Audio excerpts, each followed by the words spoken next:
일본 선수들이 한국에 갈 때는 도요토미 히데요시의 초상화를 숙소에 붙여라.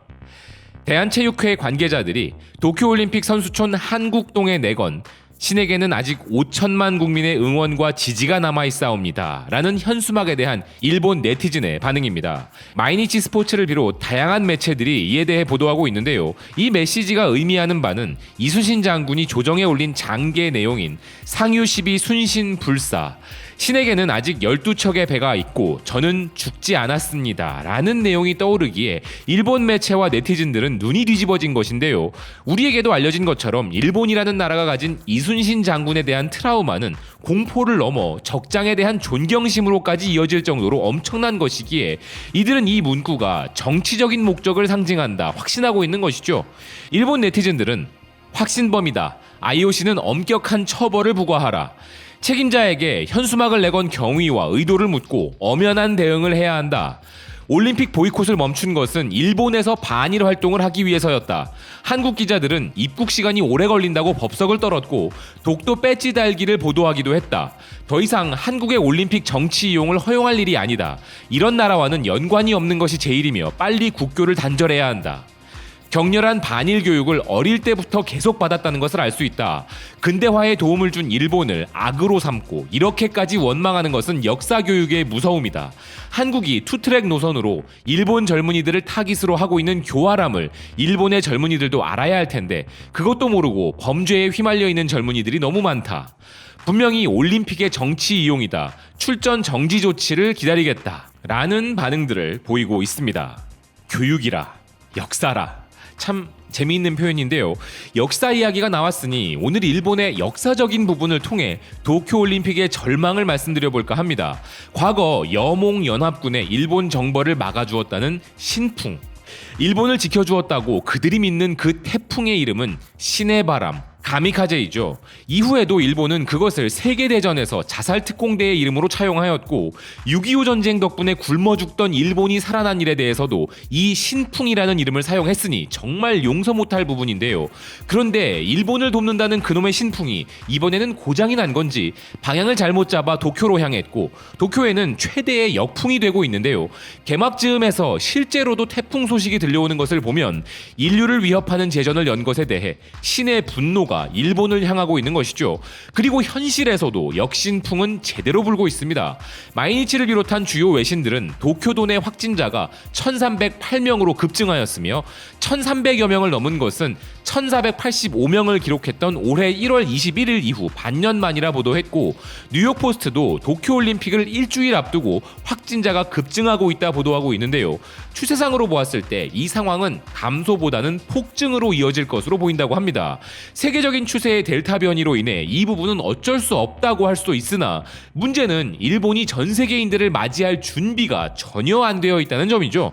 니칸 겐다이는 조직 위의 엉터리 일처리를 믿을 수 없다는 선수촌 관계자들의 분노가 거세지고 있다며 현장의 혼란이 극에 달하고 있고 선수단을 맞이하는 일본의 숙박업소들도 조직 위의 혼란스러운 대응에 농락당하고 있는 중이라 보도하고 있습니다. 매번 이야기가 달라지는 조직 위의 대응을 문제 삼고 있는 것인데요. 호텔마다 조직 위에 엄청난 불만이 쌓여 있는 상황이며 투숙객에 대한 정확한 집계를 해주지 않아 침대의 수가 부족한 호텔의 경우에는 일본이 그토록 자랑하는 골판지 침대를 주문해서 손님을 맞이하고 있는 상황이라는 것입니다. 골판지 침대를 추가 주문한다. 골판지 침대 하면 또 아베 전 총리의 친형인 아베 히로노부가 대표이사로 있는 업체에서 제공하는 것으로 알려져 있기도 한데요. 방역과 관련하여 마스크는 물론이고 관광 진흥을 위한 캠페인 등을 통해서도 그랬던 아베를 비롯 자민당의 여러 인사들은 역시나 올림픽을 통해서도 참 다양하게 골고루 헤쳐먹고 있는 상황인데요. 상황이 이렇다 보니 도쿄에 거주하는 일본인들은 도쿄 대탈출을 감행하고 있다고 합니다. 너희끼리 올림픽 많이 하세요 라는 것인데요. 니칸 겐다이는 올림픽 기간 동안 도쿄도민의 도쿄 탈출이 본격화되고 있으며 팬데믹과 소음으로부터 탈출 계획을 세우는 중이라 보도하고 있습니다.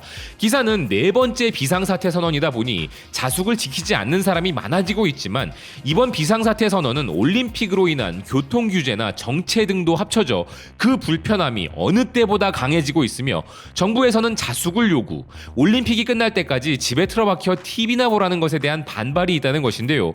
또한 외국인 선수들과 관계자들의 잇따른 행동 제한 위반에 기가 막혀서 일본인들은 도쿄를 탈출하고자 한다는 것입니다.